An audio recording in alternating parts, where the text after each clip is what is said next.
ఒక ఆడపిల్ల అత్తవారింటికి వెళ్ళేటప్పుడు తండ్రి నుదుటి మీద ముద్దు పెడతారు. తల్లి బుగ్గ మీద ముద్దు పెడుతుంది. మరి భర్త పెదాల మీద ముద్దు పెడతారు. ఈ 3 ముద్దులకి అర్థం మీరెప్పుడైనా ఆలోచించారా?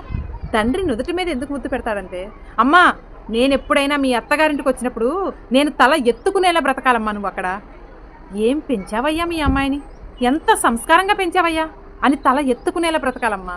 అలా కాకుండా ఏం పెంచావయ్యా నీ కూతుర్ని, ఇలానా పెంచేది అని తల దించుకునేలా మాత్రం బ్రతకు అని చెప్పేసి తండ్రి నొసరు మీద ముద్దు పెడతాడు. మరి తల్లి బుగ్గ మీద ఎందుకు ముద్దు పెడుతుందో తెలుసా? ఆడపిల్ల ఎప్పుడూ కూడా అత్తవారింట్లో సంతోషంగా నవ్వుతూ ఉండాలి. నేను ఎప్పుడైనా అత్తవారింటికి వెళ్తే, అమ్మా నువ్వు నాన్న దగ్గర ఎంత సంతోషంగా అయితే ఉన్నావో నేను నా భర్త దగ్గర అంతే సంతోషంగా ఉన్నానమ్మా అని చెప్పి నా దగ్గరికి వచ్చి నవ్వుతూ చెప్పాలి అని చెప్పేసి తల్లి బుగ్గ మీద ముద్దు పెడుతుంది. మరి భర్త పెదాల మీద ముద్దు ఎందుకు పెడతాడో తెలుసా?